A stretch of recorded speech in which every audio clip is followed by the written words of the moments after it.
আসসালামু আলাইকুম রহমতুল্লাহ। আশা করি সবাই ভালো আছেন। গত কয়েকদিন ধরে বাংলাদেশের একটা বিষয় নিয়ে সোশ্যাল মিডিয়ায় অনেক আলোচনা সমালোচনা হচ্ছে। তা হচ্ছে সোশ্যাল মিডিয়া অনেক জনপ্রিয় ব্যক্তি মিল্টন সমাদ্দারকে নিয়ে।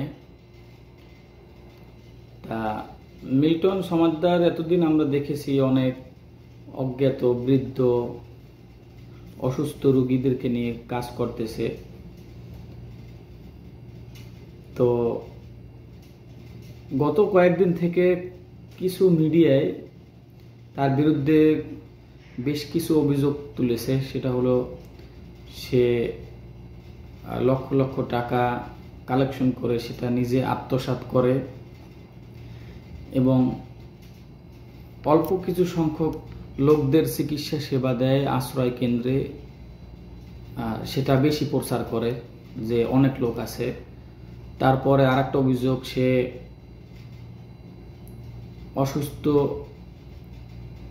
যারা আছে তাদেরকে সঠিকভাবে চিকিৎসা দেয় না। আরেকটা অভিযোগ, যেটা সবচেয়ে গুরুতর অভিযোগ, সেটা হচ্ছে তিনি মানুষের কিডনি বিক্রি করে। ঠিক আছে, এখন আমার কথা হচ্ছে যারা এই সমস্ত অভিযোগ তোলে তারা কিন্তু এখন পর্যন্ত তার বিরুদ্ধে কোনো সঠিক তথ্য প্রমাণ সহ অভিযোগ প্রমাণ করতে পারে নাই। তো সঠিক তথ্য প্রমাণ সহ অভিযোগ প্রমাণিত না হওয়া পর্যন্ত তাকে আমরা অভিযুক্ত বলতে পারি না। যাই হোক, এখন কথা হচ্ছে যারা বলেন সাংবাদিক যারা আছেন তারা তো অনেক শিক্ষিত, অনেক জ্ঞান রাখেন। আমার তো তেমন কোনো জ্ঞান নাই, তবে আমি একটু কথা বলতে পারি। সেটা হচ্ছে যে কিডনি বিক্রি করা এটা কোনো সাধারণ বিষয় নয়। যেমন এটা একটা মোয়ানা যে আমি চাইলে আমার বিক্রি করে ফেললাম। এটার অনেক প্রসেস আছে, অনেক নিয়ম কানুন আছে, সেটা ডাক্তাররাই ভালো বলতে পারবে। আর দ্বিতীয়ত, তার কাছে যে রোগীগুলা আসে তারা এমনিতেই অসুস্থ, ঠিক আছে, পচা গন্ধ, তাদের কিডনি কে নেবে টাকা দিয়া? দ্বিতীয়ত, কাউকে কিডনি ডোনেশন করতে হলে বা শরীরের অঙ্গ প্রত্যঙ্গ ডোনেশন করতে হলে যে ডোনেশন করবে তার অনেকগুলি ধাপ পরীক্ষা উত্তীর্ণ হয়ে তারপর ডোনেশন করতে হয়। তার শারীরিক ফিটনেস, সে যে অঙ্গটা দান করবে সেটা পরীক্ষা নিরীক্ষা, অনেক ব্যাপার স্যাপার আছে। যাই হোক, এটা ডাক্তারাই ভালো বলতে পারবে।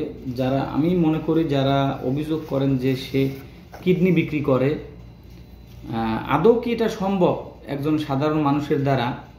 এটা আপনাদের উচিত বিশেষজ্ঞ যারা ডাক্তার, কিডনি বিশেষজ্ঞ ডাক্তার, তাদের সাথে আলাপ করা যে একজন লোক সে কি আদৌ সম্ভব মানুষের কিডনি বিক্রি করা বা বের করে প্রসেসিং করে রেখে দেওয়া, মানে পরবর্তী বিক্রির জন্য, এটা কি সম্ভব কিনা?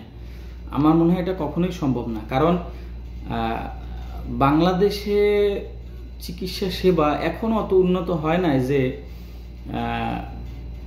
কিডনি সাথে সাথে খুলে আপনার হয়তো কয়েকটা কিডনি স্থানান্তর একজনের বডি থেকে আরেকজনের বডিতে দেওয়া হয়েছে, সেটা অনেক সময়ের ব্যাপার। 2টা ওটি দরকার, বিশেষায়িত হাসপাতাল দরকার, ঠিক আছে। কিন্তু সেটা তো মিল্টন সমাদ্দারের ওই চাইল্ড অ্যান্ড ওল্ড এজ কেয়ারের মধ্যে সম্ভব না কিডনি স্থানান্তর করা। আর এটা যদি মিল্টন সমাদ্দার করেও থাকে, কিডনি বিক্রি করে থাকে বা যে কোনো কিছু করে থাকে, সেটা তো সে পারবে না। সেটা হলো তার জন্য কিডনি বিশেষজ্ঞ ডাক্তার দরকার, ওটি দরকার এবং বিশেষায়িত হাসপাতাল দরকার। সে যদি এই কাজের সাথে জড়িত থাকে, কিডনি বিক্রির সাথে জড়িত থাকে, তাহলে তার আগে ধরা উচিত ওই হসপিটালকে, যেই হসপিটালে রোগী নিয়ে কিডনি ট্রান্সফার করা হয়েছে, যেই ডাক্তাররা অপারেশন করছে, তাদেরকে আপনারা আগে খুঁজে বের করুন। তাদেরকে খুঁজে বের করলে মিল্টন সমাদ্দার জড়িত যদি থাকে, সে তো আর দেশের বাইরে চলে যাচ্ছে না, আর সে এমন কোনো ব্যক্তিও না যে তাকে আইনের আওতায় আনা যাবে না। আমি মনে করি যে একটা লোক অসুস্থ, রাস্তায় পড়ে আছে লোক, আমরা পাশ কাটিয়ে সবাই চলে যাই, আমরা কেউ কারো খবর নেই না, ঠিক আছে। একটা লোক অসুস্থ ধুকে ধুকে রাস্তায় পড়ে না খেয়ে শরীর পচে যাচ্ছে, আমরা পাশ দিয়ে চলে যাচ্ছি কিন্তু ফিরেও তাকাই না। সেই পচা গন্ধ লোকটাকে এনে যতটুকুই করে চিকিৎসা সেবা দেয়, 3 বেলা অন্তত খাওন দেয়, ঠিক আছে, খাবার দেয়, সেই কাজটা সে করতেছে। অন্ততপক্ষে আমি মনে করি যে আমাদের আলোচনা সমালোচনার কারণে সে এই কাজটা বন্ধ করে দেয়, ঠিক আছে। অন্তত তার উছিলায় কিছু লোক চিকিৎসা পাচ্ছে, কিছু লোক 3 বেলা খাবার পাচ্ছে, মাথার উপরে ছাদ পাচ্ছে। একবার ভাবুন তো, এই লোকগুলো এখন থাকার কথা, যারা তার আশ্রয় কেন্দ্রে আছে তাদের থাকার কথা এখন রাস্তায়, ঠিক আছে, রাস্তায় পড়ে থাকার কথা, কিন্তু তারা এখন একটা ভালো অবস্থানে আছে, ভালো আশ্রয় কেন্দ্রে আছে। কিন্তু আমরা কয়জনকে আশ্রয় দিতে পেরেছি, আমরা কয়জনকে, মানে আমি তাদেরকে বলতেছি যারা সমালোচনা করেন, আমরা কয়জনের মুখে আহার তুলে দিয়েছি, কয়জনকে আশ্রয় করেছি, কয়জন অসুস্থ রোগীর সেবা করেছি, একজনকেও না। সুতরাং সমালোচনা করুন, কিন্তু আসলে অভিযোগ প্রমাণিত হবে, তারপরে আমরা আলোচনা সমালোচনা করি। কিন্তু অযথা একটা মানুষকে এইভাবে হয়রানি করা ঠিক না। আমি দেখলাম সোশ্যাল মিডিয়ায় যেভাবে আলোচনা সমালোচনা হচ্ছে, এখন পর্যন্ত তার বিরুদ্ধে যে অভিযোগগুলো তোলা হয়েছে, এখন পর্যন্ত একটা অভিযোগও সত্য প্রমাণিত হয় নাই, ঠিক আছে। যদি সত্য প্রমাণিত হয়, আমিও চাই যে তাকে আইনের আওতায় এনে বিচারের মুখোমুখি করা হোক, ঠিক আছে।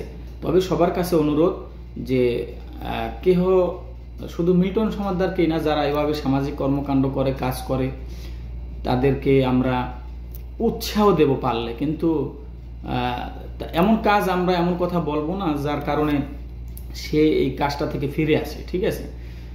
সবাই ভালো থাকবেন, সুস্থ থাকবেন, সবাইকে ধন্যবাদ। আসসালামু আলাইকুম।